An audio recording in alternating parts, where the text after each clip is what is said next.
Faz presente entre nós.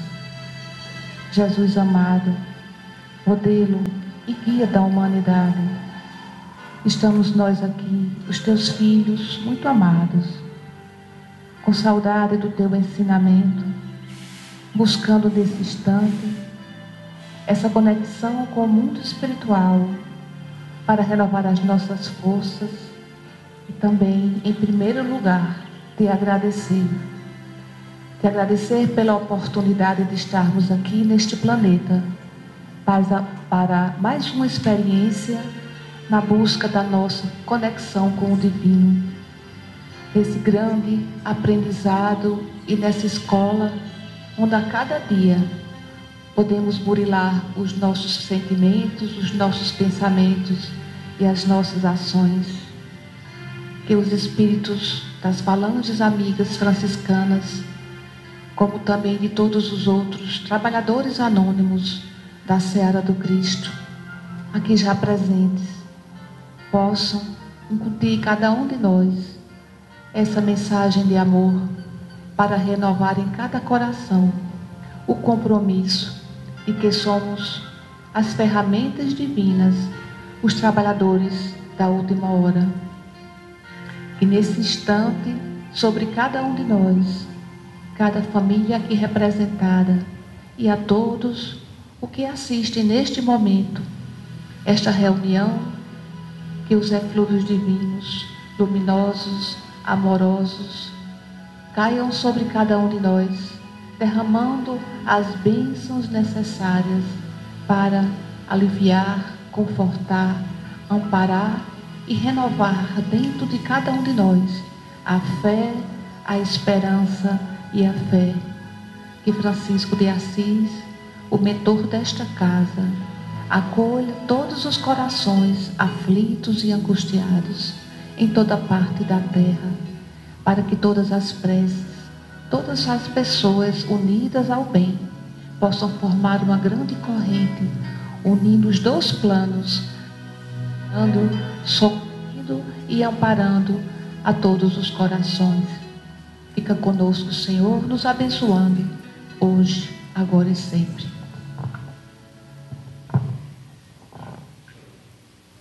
Com a prece da irmã, meu Deus, em teu nome sacrosanto, em nome de Jesus, teu Filho amado e o pastor maior da nossa esperança, das falanges amorosas de São Francisco da Assis e Clara, contemplando aberto o nosso trabalho, certo que as bênçãos do céu nos amparem e nos socorram.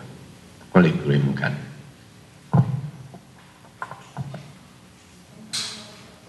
A nossa reflexão,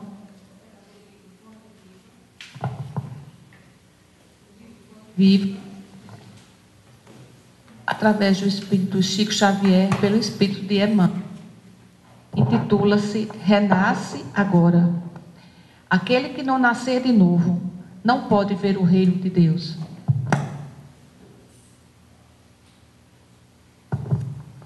Jesus, João, capítulo 3, versículo 3. A própria natureza apresenta preciosas lições nesse particular. Sucedem-se os anos com matemática precisão, mas os dias são sempre novos. Dispondo assim de 365 ocasiões de aprendizado e recomeço, anualmente, quantas oportunidades de renovação moral encontrará a criatura no abençoado período de uma existência. Conserva do passado o que for bom e justo, belo e nobre, mas não guardes do pretérito os detritos e as sombras, ainda mesmo quando mascarados de encantador revestimento.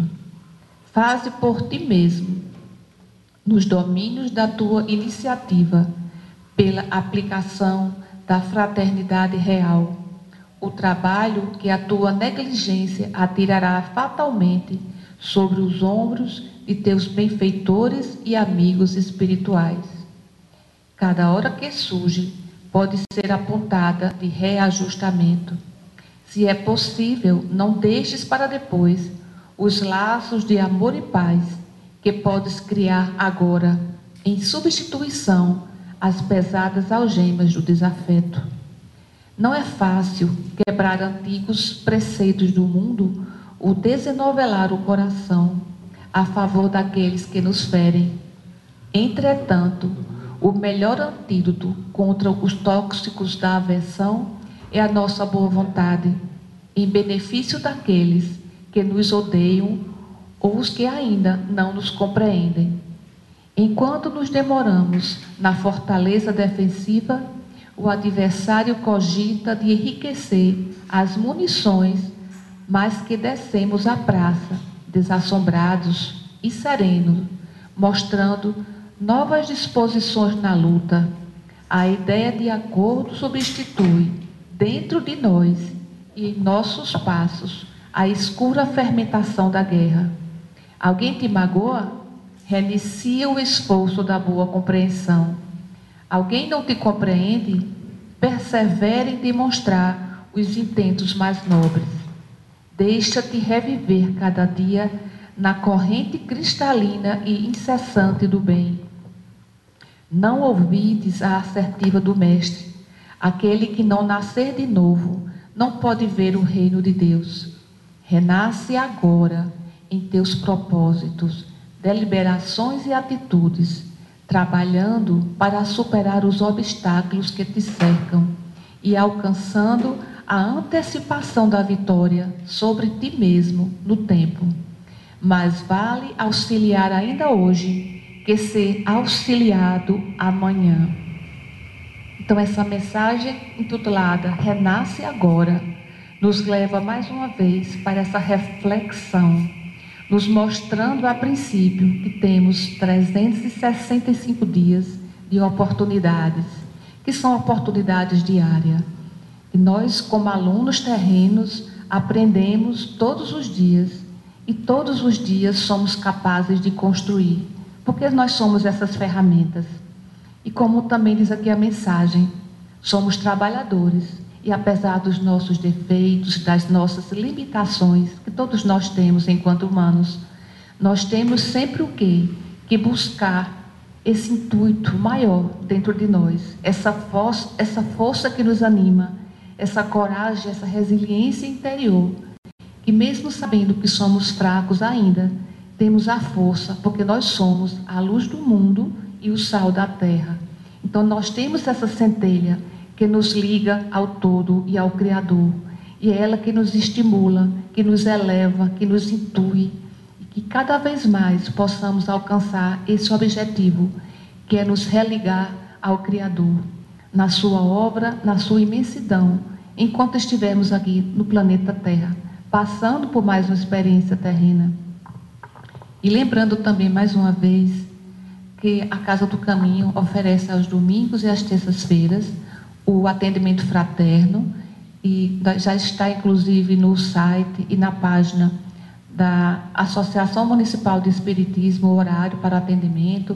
Basta que as pessoas nos procurem, nós encaminharemos para as pessoas para realizar esse atendimento. E também queremos, na noite de hoje, aproveitar a oportunidade para divulgar aqui com o nosso amigo Romero uma programação que vai acontecer na AME, com os expositores Rossando Klinger, Adriana Mello, José Otávio Aguiar, com a participação de Ranieri Dias, da Fraternidade Sem Fronteiras. Então, o tema será Conversando sobre Fraternidade. E o ingresso solidário será a aquisição de um leite 1000 Nutri, 800 gramas, que era para ser distribuído com as crianças da microcefalia, que atende no Santo Antônio. Então, será no dia 2 de julho, às 20 horas.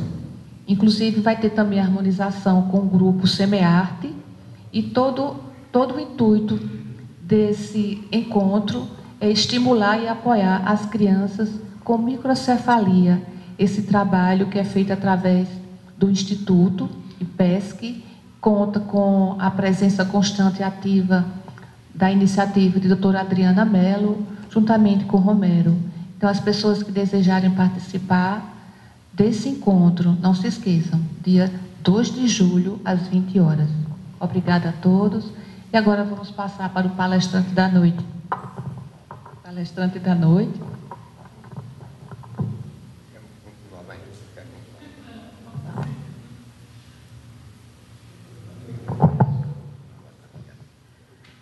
meus irmãos, minhas irmãs, mais uma vez, saudando, inclusive aos irmãos que estão ligados conosco através da internet. Nós desejamos que a rosa crística floresça no coração de todos e que o dor das violetas seja constante nos seus caminhos. O tema que acabamos de ouvir, a sua leitura, nos chama a atenção e vamos reflexionar alguma coisa sobre ele. Fraternidade. Fazemos parte de uma humanidade cujo número alcança mais de 7 bilhões de criaturas. Desses 7 bilhões, segundo as estatísticas mundiais, que já passam algum número, 10% da população do planeta passa fome. 700 milhões, por conseguinte, é o número daqueles que no dia de hoje, possivelmente, não tiveram alimentação.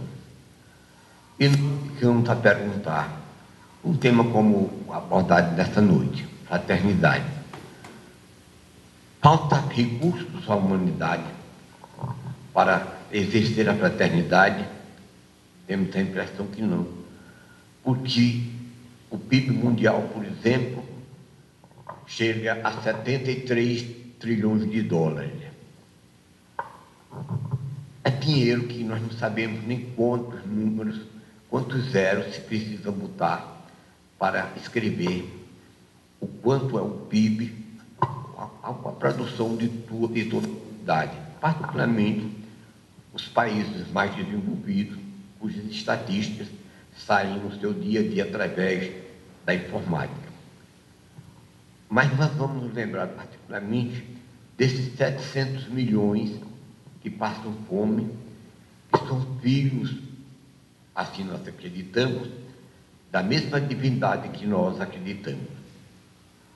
Independente da abordagem religiosa, vamos particularizar tão somente aquele que nos toca mais de perto. É a mensagem do Evangelho de Jesus. Hoje somos, no conceito das nações, a maior população religiosa do mundo é o cristianismo.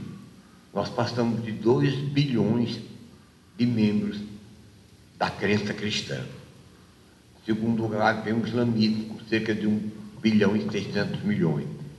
E demais religiões como o hinduísmo com 800, o budismo com 600, e já religiões menores, num total, afora um percentual altíssimo hoje também de pessoas chamadas agnósticas, lembrando que agnóstica é aquela pessoa que nem nega nem afirma, e de ateus, que é um número bem menor, mas existente também no mundo.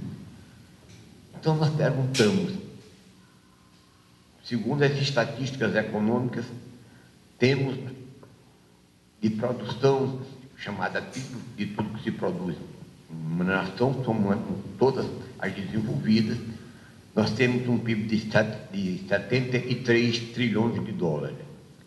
Como é que a gente pode conviver falando de fraternidade, falando de religiosidade, em crenças, convivendo com 10% da população humana totalmente marginalizada, passando fome diariamente? Falta riqueza, falta condições de amparar? Não. Mas falta bondade no coração daqueles que detêm as maiores riquezas do mundo, que os pobres nada podem dar, que é o mundo maior. Mas aqueles que são bafejados pelos bens da fortuna, é um número bem menor. Mas são eles que detêm cerca de 80% a 90% das riquezas produzidas no mundo. Então, há dinheiro sobrando demais. A produção, por exemplo, o Brasil hoje exporta produtos agrícolas, carne, laranja, inclusive o aço, o ferro, que inclusive o nosso parceiro principal hoje é a China. Nós temos hoje uma produção satisfatória que dá para exportar. A grande maioria dos produtos brasileiros hoje já se exportam. E nós convivemos dentro do próprio território nacional com porções de miséria. Na nossa região Nordeste, particularmente, as regiões mais distantes das grandes metrópoles, ainda nós não temos praticamente uma assistência médica, não temos assistência hospitalar, não temos uma assistência educacional, creches para as crianças que possivelmente vão crescer sem a riqueza das letras. E serão criaturas fadadas ao total esquecimento da sociedade humana. Então nós falamos em fraternidade, um termo muito simpático, muito bonito, e super necessário de ser vivenciado aqui em toda parte. O que é que está faltando, então, para que essa fraternidade, que foi evocada nessa noite, inclusive, nesse panfleto da fraternidade da doutora Adriana Mello, é que nós estamos esquecendo, que é uma espécie de ironia que costumamos fazer, que o coração, a natureza fez, a divindade assim o quis, fez acima do estômago. Então, o nosso coração é o órgão por excelência nobre, depois da cabeça, o nosso cérebro é o coração. E dizem as grandes escolas místicas que é exatamente no coração que fica a centelha crística de todos os seres viventes nesse planeta. É o nosso coração depositário, é o altar de verdade da presença divina no ser humano. E o que é que está faltando, então, para que nós nos lembremos que temos 10% da população humana de irmãos nossos, cuja miséria desafia a nossa sensibilidade, e nós não nos preocupamos com nada. As nossas querelas naturais, os nossos problemas absorvem muito as nossas preocupações de caráter realmente puro e totalmente material, preponderam de maneira excessiva frente à realidade espiritual.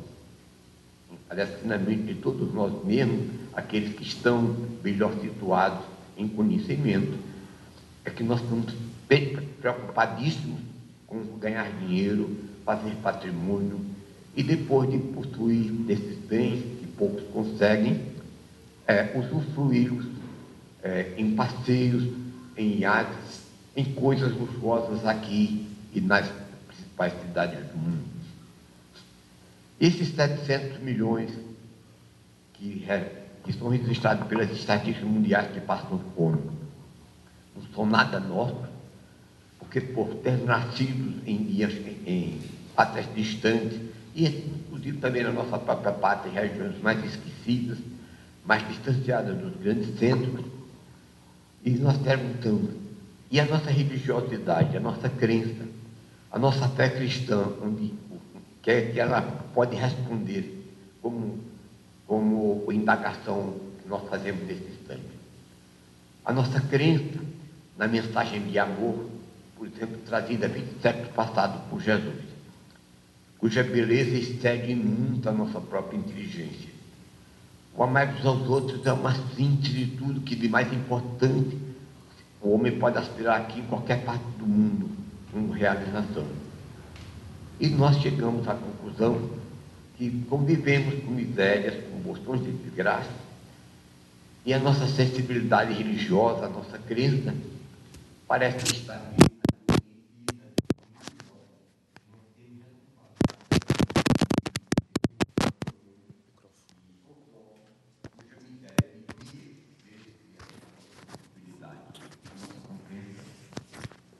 Então, o Espiritismo, que é uma doutrina moderna, já nascida depois do iluminismo, onde a inteligência da Europa chegou às culminâncias com grandes e eminentes pensadores,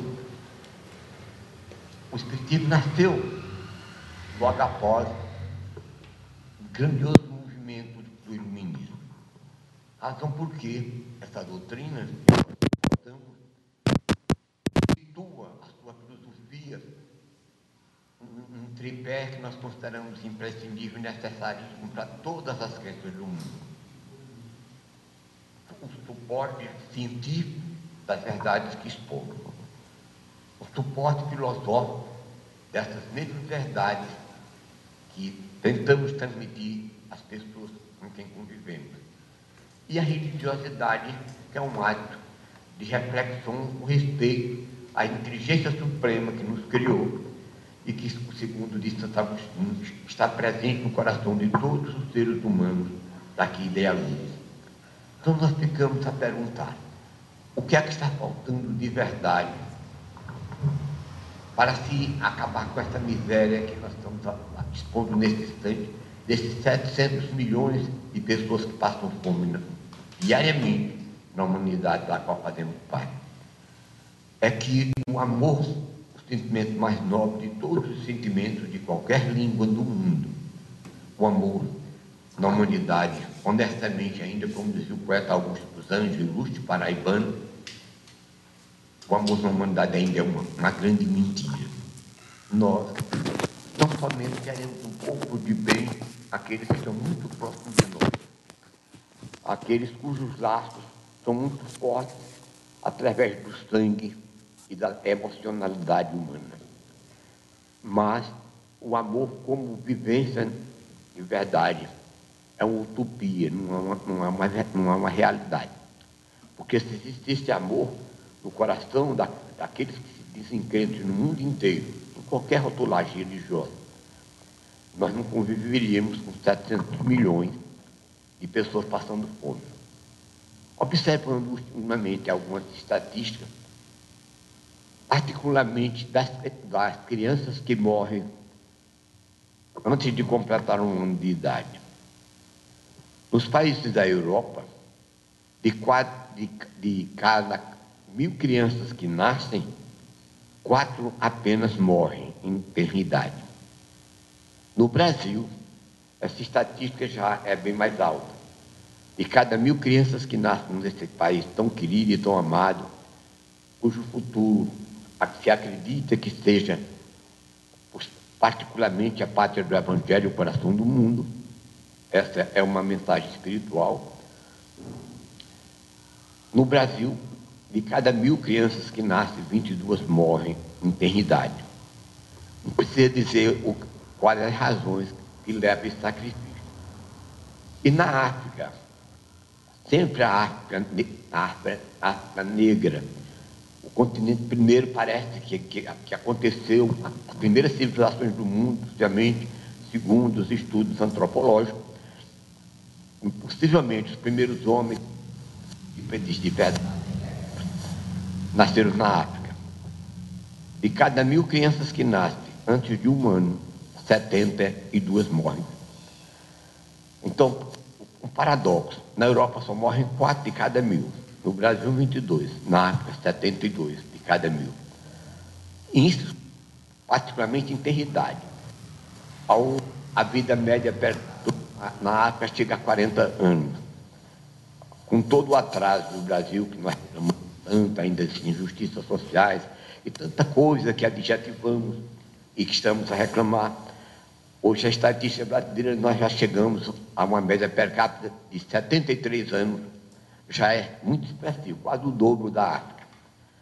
E ainda existe muita injustiça social aqui, mas mesmo assim, nós já superamos, quase dobramos a vida média per capita da África. Então, meus irmãos, falta riqueza no mundo, falta alimento, não falta nada. Honestamente, os discursos são bonitos de todas as religiões, mas, de verdade, falta aqui em toda parte. É o maior de todos os sentimentos que enobrece o homem e o coloca em contato permanente com a divindade cósmica, que é o amor. Jesus sintetizou sua doutrina extraordinariamente bela e profunda no amar uns aos outros como eu vos amei. Será que nós mesmos que nos chamamos cristãos, que nos adjetivamos cristãos, nós estamos levando a sério a mensagem de Jesus, de amarmos uns aos outros, como ele nos amou? Se tivermos coragem de confessá-lo, temos que reconhecer que não estamos amando na base plena do conselho de Jesus. Amamos relativamente aquele número modesto que convive conosco, toleramos às vezes por necessidade de alguns, ou a maioria, mas no íntimo, aquele sentimento profundo de do homem, uma divindade andante pela terra, o amor ainda não é uma verdade. Mas, como há uma marcha histórica, o progresso humano não pode retrogradar, o progresso inapelavelmente levará a dimensões bem melhores do que hoje. Possivelmente o homem daqui de 200, 300 anos, com a física quântica explodindo, criando diariamente 1000 facilidades para a vida humana ser melhor, o progresso da cultura humana, de maneira geral. Há 50 anos passados, o Brasil tinha mais de 40% de analfabeto, hoje tem mais ou menos 15% ou 16%. Já progredimos em termos culturais. E talvez daqui mais uns 20 ou 30 anos o Brasil consiga eliminar o analfabetismo total. E todas as pessoas, irmãs pátrias, posteriormente serão alfabetizadas. Já é alguma coisa de esperança a curto prazo. Mas, nas nossas indagações, como o tema que nos chegou às mãos, como surpresa foi fraternidade, precisamos fazer uma reflexão muito séria, muito profunda a respeito desse conselho que nos chega essa noite, através desse panfleto. Se houver fraternidade um período mais curto de tempo, de 10 ou 20 anos, todas essas porções de miséria que estamos a reclamar, toda essa criminalidade que desafia a sensibilidade das pessoas de melhor condições humanas, de melhores condições sociais, econômicas também. Hoje, mesmo se tendo muitos recursos, não se tem segurança, não se tem tranquilidade, porque enquanto a educação cresceu de maneira a passos meio lentos, a criminalidade cresceu a passos rapidíssimos. As injustiças sociais concorrem por demais com essa criminalidade que nos assombra, que nos preocupa, que nos deixa inseguros, até aspiram a um trabalho religioso. Essa própria casa, já fomos vítimas, o ano passado, de um irmão nosso que aqui chegou com uma arma na mão e tomou alguns celulares, já no fim do trabalho, que não deu tempo, já tinha saído 80% ou 90% das pessoas, mas ainda ele chegou com a arma aqui e levou alguns celulares e alguns objetos, inclusive uma bolsa de uma senhora de Recife, que estava visitando a casa do caminho. Então, esses assuntos no Recife, há pouco tempo, houve uma cena de violência, de assaltantes numa casa espírita. Igrejas têm sido assaltadas. Essa igreja aqui mesmo, nossa vizinha, presbiteriana, já foi assaltada várias vezes. Então, a marginalização, antigamente, fazia o seu trabalho, se é que podemos adjetivar de trabalho, nos ambientes de folguedos, de festas, de orgias, de troças, onde a burguesia ia saborear nos restaurantes luxuosos. Mas agora se assalta até os templos religiosos, que ninguém tem nada quando se vem para um templo. Normalmente, mesmo que a pessoa disponha de algum recurso, não vem trazer dinheiro expressivo. Não. O dinheiro com o qual nós andamos no nosso dia a dia, vindo a um templo religioso, é o mínimo indispensável para qualquer eventualidade. Mas nem os templos hoje estão imunes. É tanto que André, meu filho, me aqui passando na Catedral de Campina Grande, a semana passada, viu 2 policiais na porta. Parece que a própria autoridade eclesiástica, para a segurança dos seus adeptos, nos seus cultos, já contratou, pediu auxílio de policiais para dar um pouco de tranquilidade às pessoas que estão tentando, através da oração, ou da reflexão, ou da comunhão de sentimentos, entrar em sintonia com o mundo divino e, com essa sintonia, a gente ficar mais perto de Deus. Não um Deus ignoto, imaginário, um Deus distante, como nós formulamos, por cima das nuvens, em distâncias cósmicas, que só os grandes telescópios, os grandes observatórios astronômicos podem localizar. De verdade, nós falamos, não o espiritismo, mas as demais religiões cristãs falam em céu e inferno. E até hoje nós não sabemos para que lado fica nem o céu nem o inferno. Porque quando esses dogmas nasceram da religiosidade humana, não se tinha ciência. Até Aristóteles, o grande gênio do século IV antes de Jesus, que foi a figura mais brilhante dos pensadores gregos, acreditava que a Terra era o centro do universo. A Terra era o centro, e tudo que olhamos para cima era regiões célicas, possivelmente habitadas por anjos e por seres angelicais. Mas hoje qualquer menino de escola primária do interior sabe que a Terra não é o centro do universo. Sem nenhuma indagação geográfica, de estudo, de dimensão mais respeitável, mas na própria escola inicial, primária. Qualquer aluno sabe hoje que a Terra não é tão somente um pequeno departamento do sistema solar. O sistema solar do qual nós dependemos, a nossa sobrevivência bem sem o Sol, a vida também desapareceria no nosso planeta. Temos oito, o Sol faz parte de um conjunto de astros, de corpos celestes, chamado Via Láctea, que alberga milhões de mundos semelhantes aos nossos e bem maiores do que o nosso. E hoje, já com os recursos científicos de que dispõe a ciência, se está a Via Láctea, da qual somos, existem milhões de galáxias também, com milhões de corpos celestes. Então o universo é bem maior, ainda diz a própria ciência que ainda não descobriu tudo em termos de universo. O universo não tem paralelo. Em qualquer direção que o homem amanhã descobrisse a máquina mais potente do mundo, cujos recursos permitissem caminhar eternamente numa direção, não chegaria a fim de nada, porque o universo é infinito. Uma obra divina, assim nós cremos, está acima da inteligência humana, do intelecto, da cultura e da própria ciência. Mas o que nos toca da nossa crença, da nossa fé, por exemplo, nós temos uma herança que vem do judaísmo. Há 33 séculos passados, através do monumento, que ainda é respeitável, chamado a Torá, ou os 5 primeiros livros, que um judeu que, por ironia do destino, nasceu no Egito e foi criado pela filha do faraó, chamado Moisés, que se tornou o primeiro e grande profeta da crença num Deus único, porque as culturas egípcias e as gregas, as duas mais salientes, afora da Índia, já acreditavam na pluralidade dos deuses. Era a crença antes, o politeísmo, a crença geral. Nas grandes civilizações existentes no período, existiam muitos deuses. Na Grécia se tinha Deus para tudo no mundo. Na Índia existem milhões.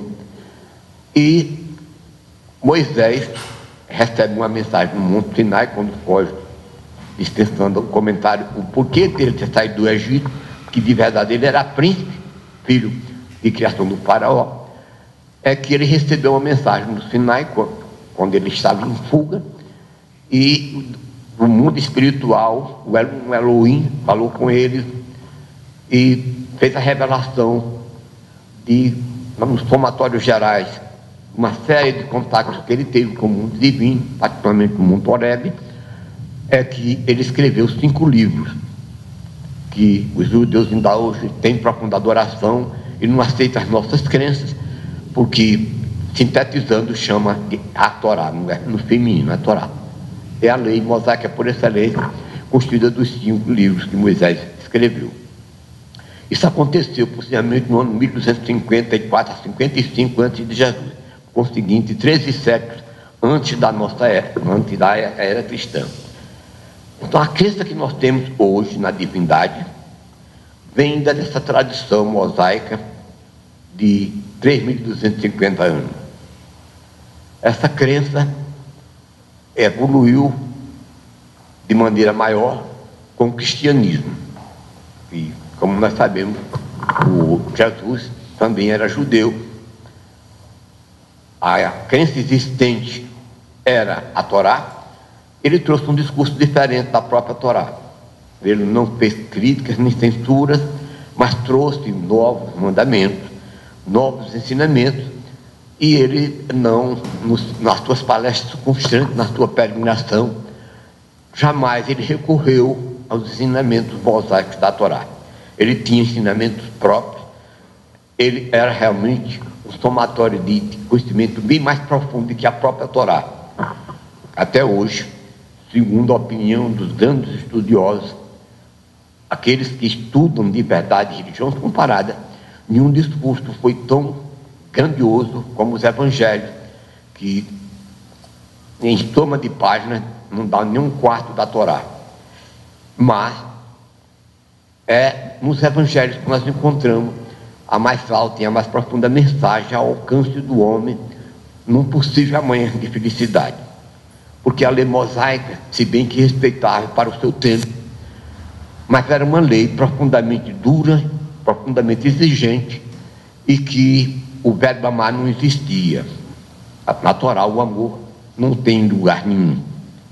Era dentro por dentro, olho por olho, era uma padronização que às vezes cobrava de comportamento humano, mas essa sensibilidade, como o cristianismo nos trouxe, de perdão, de amor, de socorro, de amparo, de ajuda, de assistência, a Torá não preceitou, sobretudo, essa religiosidade diferente do cristianismo, sobretudo baseada no amor.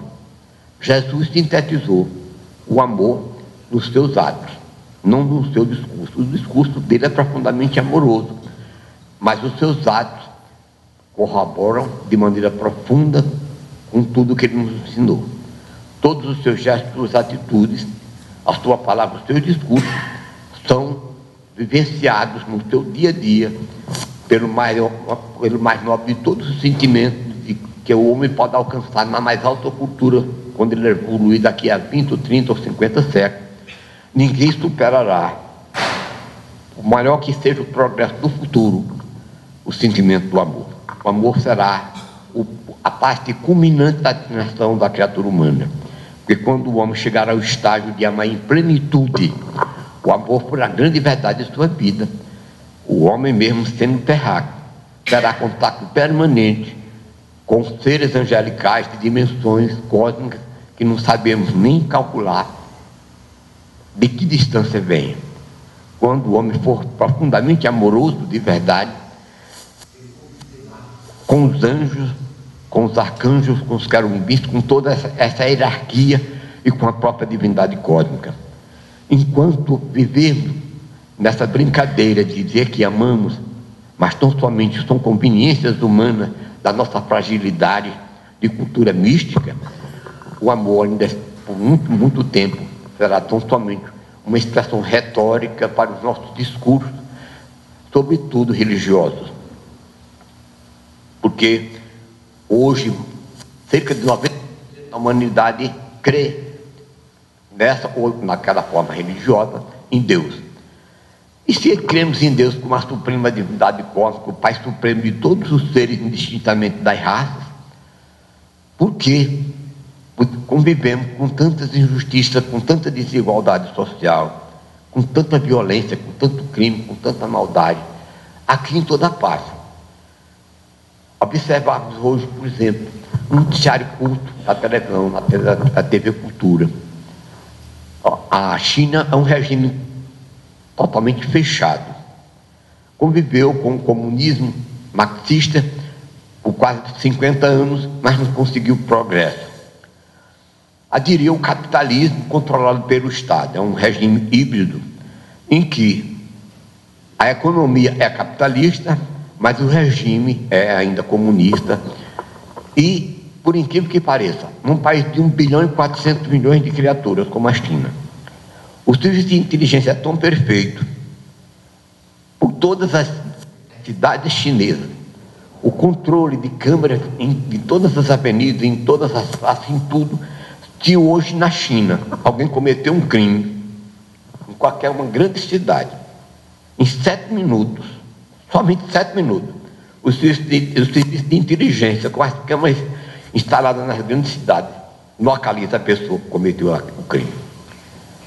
Com todo o regime fechado, né? Como no Brasil, em que temos liberdade de falar do presidente, de falar do arcebispo, falar do prefeito, do governador, do deputado. Nós não medimos esforço para falar mal, sobretudo daqueles que nos governam. Na China, um repórter inglês foi testar se funcionava. Em dentro de 7 minutos ele foi alcançado. Quer dizer, mesmo num regime fechado como a China, que ninguém tem liberdade de comprar arma como tem no Brasil, não tem liberdade de entrar em droga, essas coisas marcantes na sociedade chamada civilização cristã ocidental, a China não tem nada disso. A sua religiosidade tem outra origem. Com todo o cuidado num Estado severo que não perdoa. Ainda hoje a China, se o homem cometer algum crime contra o Estado, sumariamente ele é eliminado. E os familiares ainda têm que pagar as balas que o Estado destruiu sua vida. Então a China, com toda a sua tradição de segurança, ainda mantém 1 bilhão e 400 milhões de pessoas. Qualquer ato desonesto que alguém cometer, qualquer ato de violência, um crime, quebrar uma traça, em 7 minutos, o serviço de inteligência localiza para a pessoa pagar, frente à lei, um ato reprovável ou irresponsável que tenha cometido.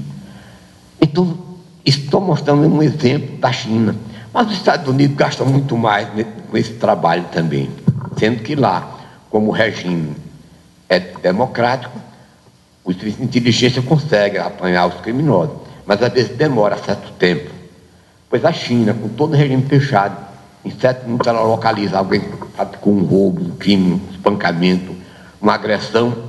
7 minutos é localizado e o serviço de inteligência atua e a pessoa vai prestar contas ao Estado o porquê da sua conduta.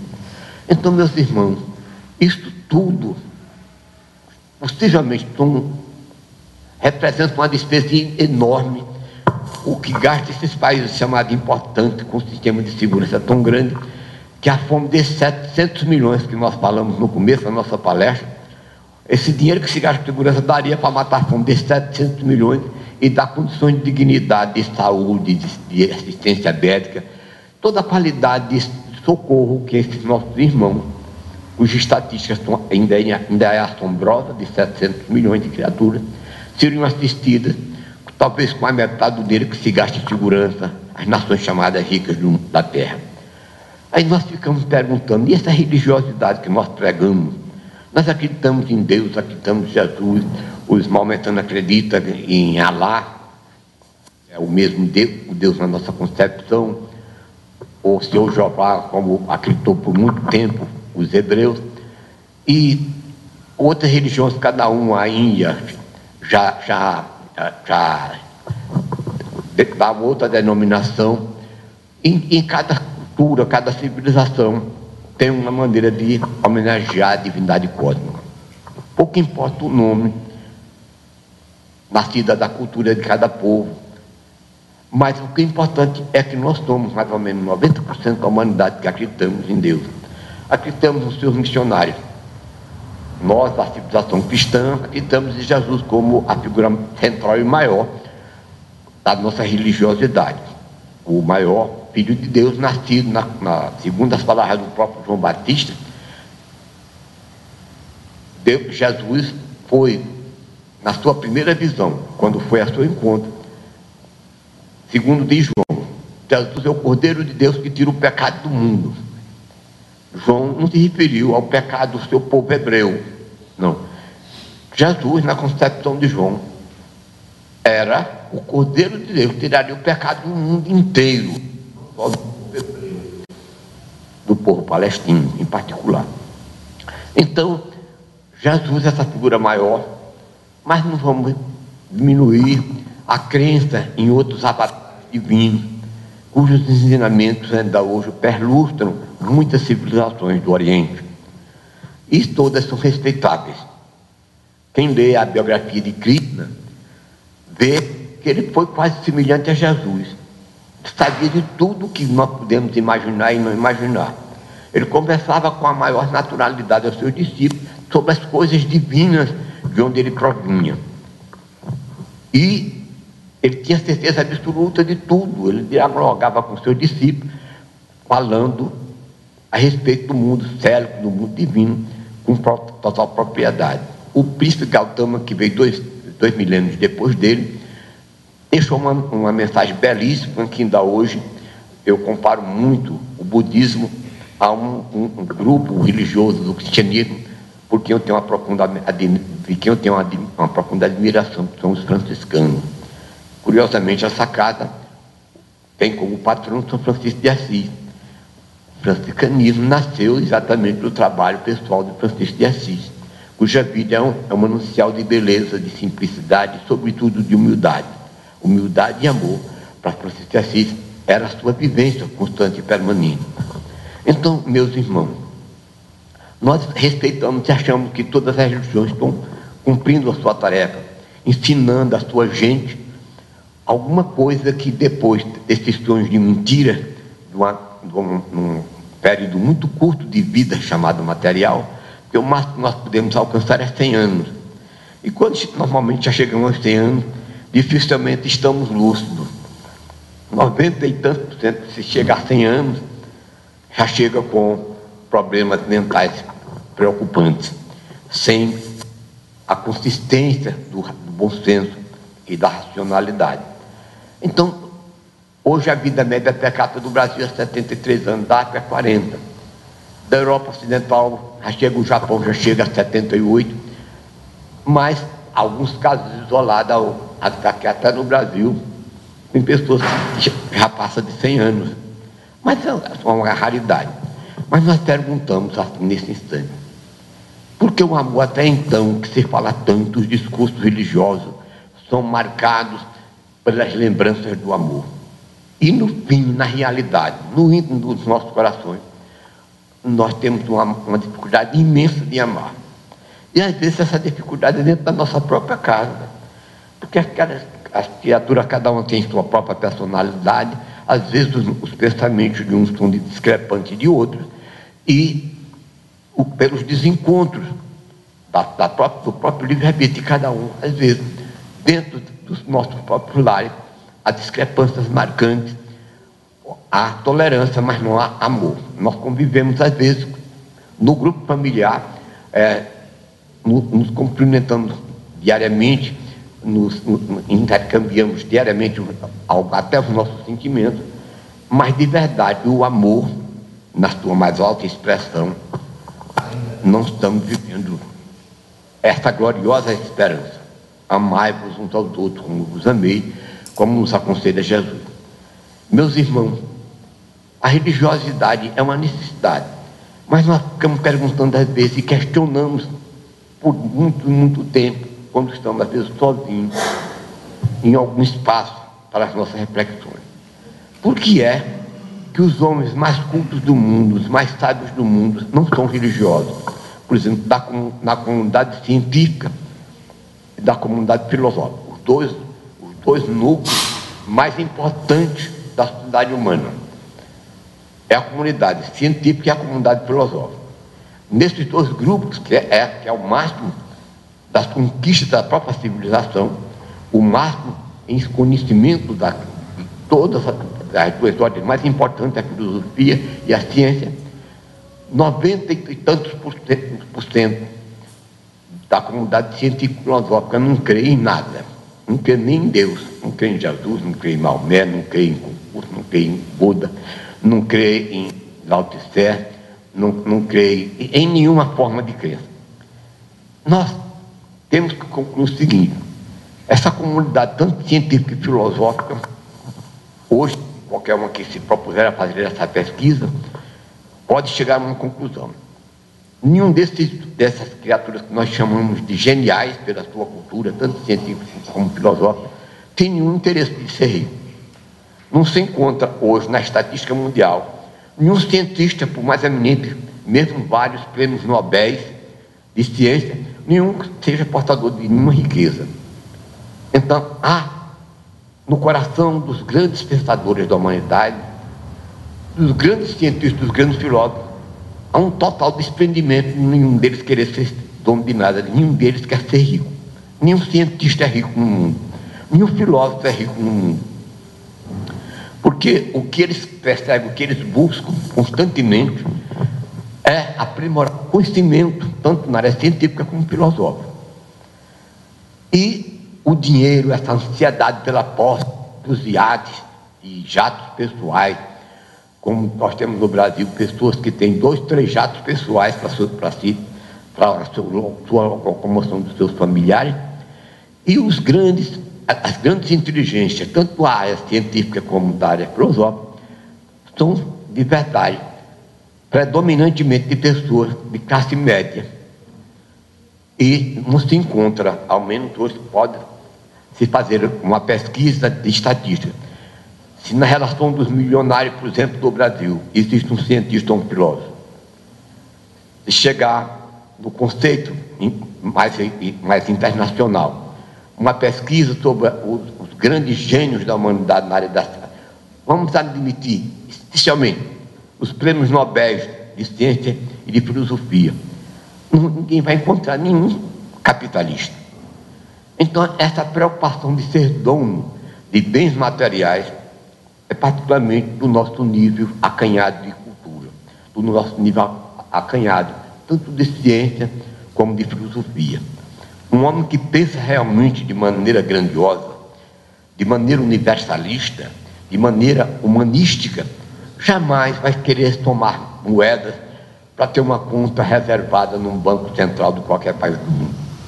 Nenhum desses gênios da humanidade tem nem por sonho um dia de ser um dos grandes depositários de nenhum banco central do mundo.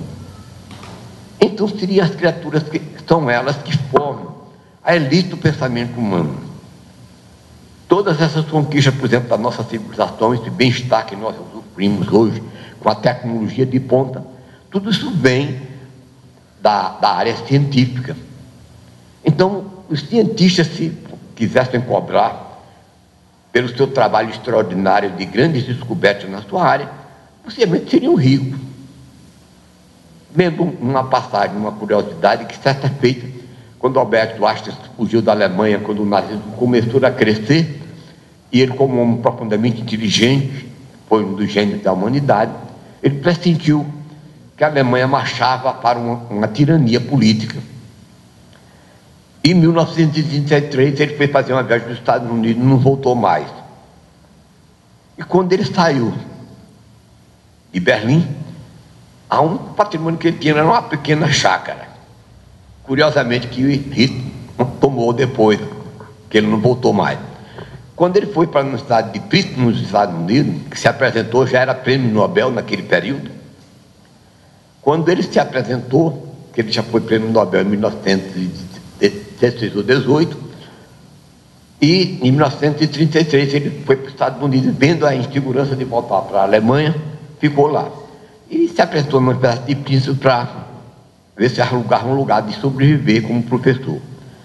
E como ele era prêmio Nobel de Ciência, descobridor da teoria geral da relatividade geral, o conselho, o reitorado se uniu para recebê-lo de maneira especial, porque ele era um dos gênios da humanidade, e perguntou quanto ele queria ganhar, porque o padrão normal, a própria Universidade de Princeton teve a quem oferecer o salário básico dos professores.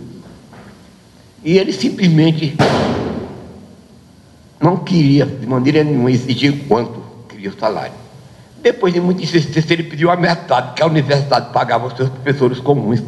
Nenhum era prêmio Nobel. Imagine como um homem de ciência, um gênio da humanidade, é desprendido. O que ele pediu era metade, que a universidade pagava aos professores comuns. Nenhum era prêmio Nobel. E ele era.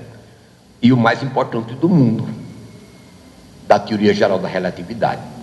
Quer dizer, com a mente de um homem realmente extraordinário, que pode escrever o nome dele com letras maiúsculas do começo ao fim, o desprendimento chega a um ponto tão alto que, por insistência, o salário que ele pediu era metade do que a universidade pagava aos seus professores. Porque o desprendimento de um homem de ciência, de um homem de filosofia, realmente, jamais ele vai perder a noite maquinando, pensando 1 milhão, ou 2, ou 10, ou 100 que possa ganhar com o seu trabalho, com sua inteligência, com suas descobertas, ou com suas obras. Não. Esses homens superiores, aí, curiosamente, vem um paradoxo assim para a nossa reflexão. Porque esses homens não creem como nós cremos. a grande maioria desses homens todos, quando não são especificamente ateus, são agnósticos. Quando não são ateus, são agnósticos, mas religiosos, não. Nenhum desses da comunidade científica ou filosófica no mundo professa uma religião de maneira nenhuma. Não, e não deixam de ser criaturas boníssimas, criaturas cuja conduta está acima do normal, cuja compreensão da vida está acima da média geral, do nosso pensamento, da nossa cultura, e estão tão desprovidos dessas ambições humanas, dessas coisas tão... E, de verdade, eles são bons pelo alcance que eles têm da necessidade de ser fraterno para com a humanidade, e não trocam o seu saber e aquilo que contribui para a melhoria do padrão de vida do ser humano como um todo. Basta lembrar uma das coisas mais importantes. Dr. Seib, que descobriu essa vacina, que antes de sua descoberta morria cerca de 5 milhões de crianças no mundo, antes da vacina Seib. Dr. Seib, curiosamente, era judeu. Quando descobriu essa vacina, descobriu a droga para evitar essa chaga terrível da humanidade, a vacina tem o seu nome, o que afora 5 milhões de crianças que morriam por ano, milhões de crianças ficavam defeituosas, que a poliomielite, ainda hoje não tratada, ela deixa pessoas aleijadas, deformadas. Dr. Seib descobriu a vacina Seib.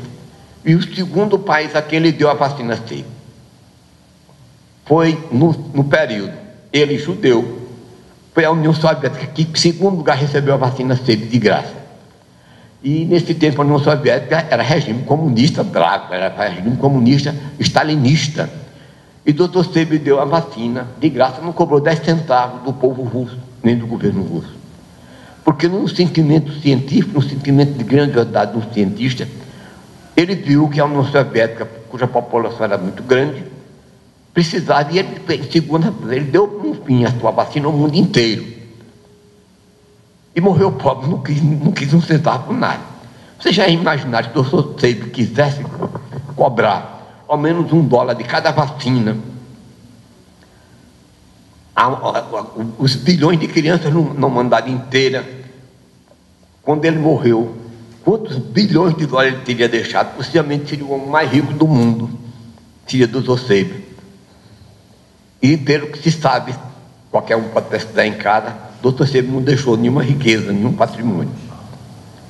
Foi um benemérito da humanidade, doou o seu saber, quase 30 anos de pesquisa, para que os pais do mundo inteiro tivessem filhos saudáveis e amanhã se transformassem em cidadãos do mundo, sem cobrar nada. E se formos analisar a pesquisa na área científica de todas as grandes descobertas científicas, vai se comprovar que todos eles não quiseram nada pelas suas descobertas que doaram à humanidade. Então, esse apego aos bens materiais, esse apego ao dinheiro, a ser dono de fortunas colossais, está, honestamente, mesmo que as pessoas sejam muito hábeis, sejam muito competentes, honestamente, pode ser até que as mentes sejam profundamente competentes, mas que os corações são profundamente vazios de amor. E o grande e sério problema da humanidade inteira, honestamente, a gente diz que, por exemplo, qualquer um filósofo ponta de rua do Brasil, se a gente for indagar, apresenta 1000 razões porque o Brasil não é um país feliz, não é um país justo, perfeito em todo sentido. Todo mundo é capaz de apontar todos os defeitos. Agora, capacidade para doar amor, doar bondade, doar compreensão, fraternidade. Parece que quase todos nós estamos profundamente meio paralíticos na vivência do amar uns aos outros, que Jesus, o maior de todos os seres que passou por esse planeta, nos doou de graça, em termos de sabedoria, mas com imensos padecimentos. Foi o preço dele doar à humanidade a mais bela de todas as mensagens que nós conhecemos no mundo, em termos de futuro para a própria humanidade. O Evangelho de Jesus é por excelência a carta mais bela e encantadora da humanidade. Independente de ser ou não cristão, no futuro, talvez 200 ou 500 anos para frente, o Evangelho ainda será uma obra obrigatória na mesa e na mão de todos os cidadãos do mundo, pela grandeza, pela sabedoria que ele encerra. Jamais essa sabedoria amorosa será superada por nenhum outro valor humano. E assim é a vida dos grandes seres. O que Krishna ensinou também na Índia, o que Lao Tse ensinou através de Tao Tse King, obras monumentais. Por exemplo, o São Bertoldo, para concluir, define que as 3 maiores obras da humanidade é o Bhagavad Gita de Krishna, os Evangelhos e o Tao Te Ching de Lao Tse. Segundo a opinião, foi o maior teórico que o Brasil teve na sua história, e ninguém superou o professor Bertoldo, autor de 60 obras, todas de imensa grandeza, de imensa sabedoria espiritual. Quem lê, por exemplo, uma obra do professor Bertoldo a respeito da filosofia cósmica do Evangelho, uma das obras, toda a livraria tem para aprender, filosofia cósmica do Evangelho, 200 e poucas páginas que se lê em um dia ou dois, é uma obra monumental. Ele interpreta os Evangelhos em uma linguagem acessível a qualquer nível cultural, a diferença de ter sido um homem de uma cultura religiosa profunda. Basta dizer que o professor Bertoldo foi inclusive companheiro na Universidade de Brito com Alberto Einstein, no mesmo período. Ele foi professor de religiões comparadas nos Estados Unidos, na Universidade de Brito, quando o Alberto Einstein ensinava física. E foram amigos pessoais, diariamente conviviam, almoçavam juntos no mesmo restaurante da universidade. Então, meus irmãos, numa síntese, concluindo agora a nossa arenga, se é que a gente pode chamar essa palestra em termo, um P maiúsculo, mas essa arenga, tentando mostrar alguma coisa. O que falta para todos nós, no mundo inteiro, não só no Brasil, é amor. Esse amor, de verdade, o maior doador desse amor, no sentido mais amplo da palavra, foi Jesus. Ser cristão vai ser uma obrigação do homem do futuro daqui a milênios e milênios. Ser cristão vai ser uma obrigação de todas as inteligências mais justas do mundo. Porque ninguém, em nenhuma cultura que possa evoluir o homem, chegará a um ponto de superar o amor. Então o amor será sempre a culminância de todas as aspirações mais nobres do coração humano. Por aqui nós deixamos o nosso agradecimento, particularmente aos irmãos que estão pela internet acompanhando a nossa reflexão. Que Jesus abençoe a todos, que a semana que vai começar a partir de hoje seja de bênção copiosa na vida de todos, com sabedoria para amar e para servir, porque na síntese do Evangelho de Jesus, o amor deve estar acima de todos os demais conceitos humanos. Obrigado pela paciência e pela tolerância. Muita paz. Bem, reforçando aqui os nossos amigos da web, né? A web Chico Xavier, nós queremos mandar um abraço, mandar o nosso carinho também e a nossa alegria por todos esses ouvintes que estão nos assistindo nesse momento. Josineide Medeiros, que é a presidente da Associação Municipal do Espiritismo, que está nos vendo, com muita alegria. Graça Coelho, nossa amiga também. O Agemiro Carneiro, que também já é um palestrante da casa, estará aqui no próximo domingo. Cileide Bernardi e Lúcia Peixe, que também é presidente do Centro Espírita de Areia. Então, a todas essas pessoas que estão nos vendo, nosso abraço, nosso carinho, e quando puderem, compareçam aqui à nossa casa para assistir, para nos dar a alegria da presença. Vamos, né? Meus irmãos, vamos pôr o nosso coração a serviço do amor, do amar os outros de Jesus, mentalizados juntos a misericórdia de Deus para que esse Brasil supere todas as suas dificuldades. Os brasileiros não demorem muito a compreender que devemos amar uns aos outros como Jesus nos ensinou. Vamos deixar de criticar de maneira como fazemos no nosso dia a dia e vamos orar por aqueles que estão nos governando em todos os níveis, para que tenham sabedoria, bondade, compreensão, fraternidade, possamos fazer uma sociedade mais justa, mais perfeita e mais humana, em que comecemos de nós mesmos o exemplo desse amor, servindo e vibrando por aqueles que possam acidentalmente estar errando nas suas missões de governar.